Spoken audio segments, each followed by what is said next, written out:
반갑습니다. 출근하는 마르코입니다. 오늘은 사람 구하는 방법에 대해서 말씀을 드릴 거예요.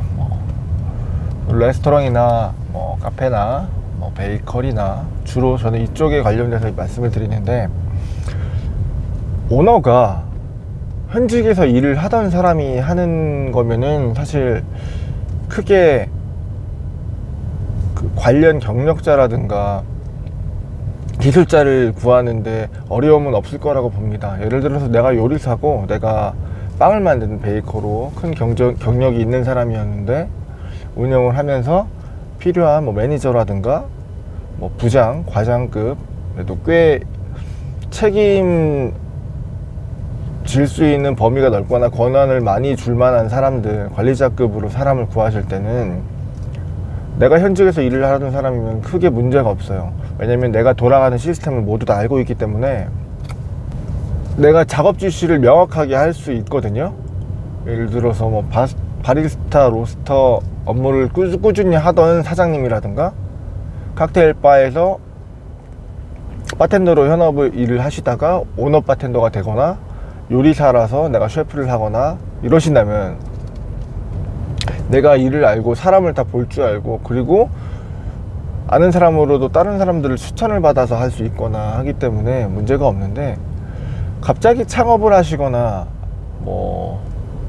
누가 집에 돈이 좀 있어가지고 차려주시거나 이런 식으로 해서 갑자기 내가 요 직업이랑 서비스업에 관련 없는 일을 하시다가 이 사업을 하시게 되면 대표님은 어떻게 보면 그냥 투자자가 되는 거예요. 내가 이 일을 한다라기보다 그냥 돈을 내고 전반적으로 수익 구조를 만들면서 좀 거시적 관점에서 볼 수 있는 입장밖에 안 될 거예요.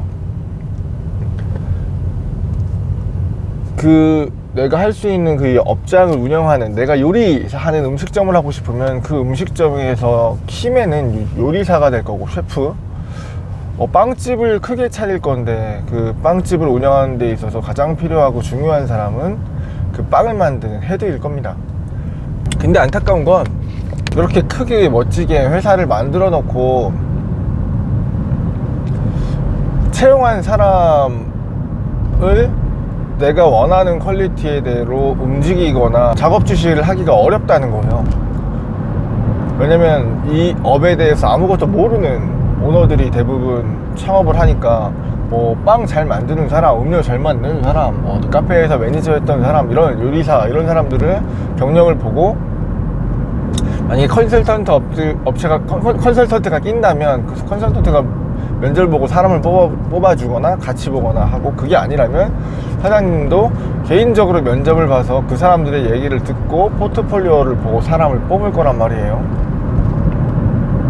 그래서 이 사람이 총괄하는 어떠한 인물을 가진 사람을 뽑아 놓는다면 그 사람의 의존적일 수밖에 없어요. 그 사람을 믿고 해야 되는데, 그리고 그렇게 채용된 분들은 경력도 화려할 테고 급여도 상당히 높겠죠. 우리 업장을 운영하는 데 있어서 많은 비중의 인건비 비율을 차지할 겁니다. 그럼에도 불구하고 운영이 잘 되지 않거나 서로 트러블이 생기거나 그러면 그냥 돈만 내고 월급만 주는 사장님들은 어찌할 바를 몰라요. 어떻게 해야 될지를 모르는 일들이 벌어집니다. 주변에 수소문해서 음식점 하시는 분들이나 비슷한 업종을 하는 분들을 지인을 통해 가지고 만나 가지고 수소문하거나 조언을 듣거나, 내가 이러이런 문제가 있는데 너희들은 어떻게 해결하니, 어떻게 하니 하면서 한번 서로의 그 신뢰가 깨진 후부터는 다른 데 가서, 혹은 요즘에 유튜브가 많이 발달됐으니까 유튜브를 보고 여긴 이런데 저긴 저런데 하면서 와서 자기의 핵심 관리자와 논쟁을 하거나 그런 일들이 많이 있을 겁니다. 그렇게 갈등이 되면 결국에는 못 믿고 그 사람이 퇴사하거나 해고를 한다거나 하고 또 새로운 사람을 구해요. 근데 다 그런 건 아니겠지만 많은 업장들이 그렇게 모셔온 분들이 인력을 구성해 오거나 팀들을 데리고 오거나, 아니면 아무래도 사람을 구하는 게 힘드니까 이 사람을 통해서 주변에 아는 지인 혹은 이렇게 추천을 받아가지고 오는 경우들이 많을 거예요. 그렇게 되면 그 사업장이 꾸려졌던 책임자, 관리자가 퇴사를 하기 때문에 근간이 흔들려요. 같이 일했던 저 부장님을 믿고 내가 와서 일을 하고 있는데 저 부장님이 이런 문제로 퇴사를 하시는구나 하면서 구성원들이 다 퇴사를 하게 되는 경우들도 종종 있습니다. 그렇게 되면 홀로 남겨진 오너는 또 사람을 뽑아야 돼. 그래서 이런 문제들을 좀 해결하기 위해서는 우선은 운영을 하시는 분들이 처음에 인원을 구할 때 물론 경력이 많고 좋은 대표님들이나 어디 호텔 경력이 엄청 많으신 분들을 뽑으시거나 뭐 레시피가 엄청 많은 유명한 사람을 뽑는 거거나 이런 것도 좋은 방법이긴 한데요. 그런 분들보다 현직에서 일을 하고 계시는 분들, 그분들보다 직급이 낮은데 열심히 잘 하고 있고 평판이 좋은 분들을 많이 모셔오는 게 좋아요. 그래서 빵집이나 뭐 음식점이나 이런 데 가서 직원분들 말씀을 듣고 나한테 이력서를 넣었던 사람을 한 번만 보지 말고 그 사람이 일하고 있는 곳에 가서 빵도 먹어보고 하면서 그 사람이에게 그 우리 회사로 이직을 하면서 진급시켜주는 느낌으로 일을 할 수 있게끔 만들어주는 게 좋다라고 생각을 하는 입장입니다. 왜냐하면 지금 현업에 있는 연세가 조금 있고, 예를 들면 제가 제 채널을 뭐 많은 분들이 보시는 건 아니는데 한 40대 50대 정도 넘어가시면서 경력이 좀 있고 뭐 웬만한 업장 하나를 혼자 움직일 수 있을 정도에 되시는 분들은 일단 급여의 수준이 높아요.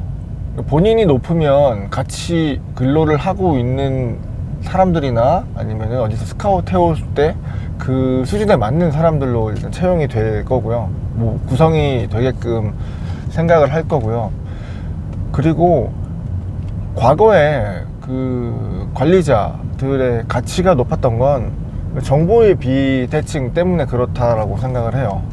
예전에는 유명한 요리사나 유명한 셰프들이 올 때 뭐 베이커나 뭐 어떠한 직군의 대정들이 올 땐 그들이 갖고 있는 노하우랑 그들이 갖고 있는 레시피북이나 이런 것들이 굉장히 유니크했습니다. 물론 지금도 유니크하지 않다라는 건 아니에요.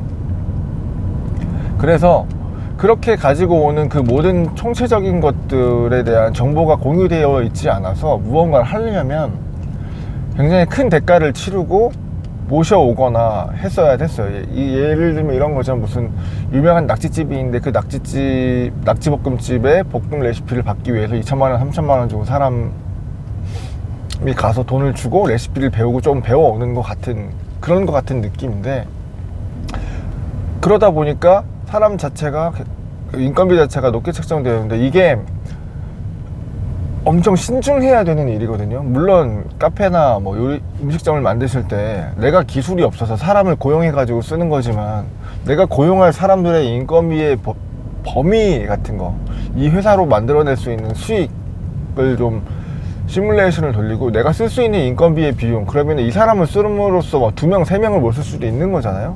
그런 거를 고민해 본다면 그 가치의 만큼 가치를 할 만한 사람들을 찾는 게 정말 어렵습니다, 실제로. 그래서 그 레시피라든가 그 경력으로 돌아가는 사이클이 정말 필요한 거라면 요즘에는 그 정보의 비대칭이 무너지고 있어요. 정말 일을 잘하고 열심히 하시는 분들도 있고 20대, 30대 초반부터 뭐 알바를 하시다가 직원을 좀 하시다가 바로 창업하시는 사장님들도 많으세요. 그렇다라고 한다면 내가 할 수 있는 게 뭐 미슐랭 엄청 유명한 레스토랑을 할 게 아니고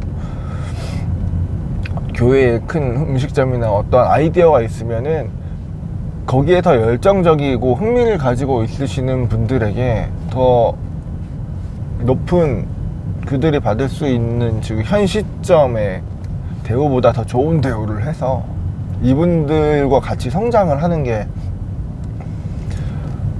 더 의미 있다고 봅니다. 의미를 두자기보단 조금 더 효율이 좋다라고 봐요. 그냥 운영하는 입장에서. 약간 공기업에 있는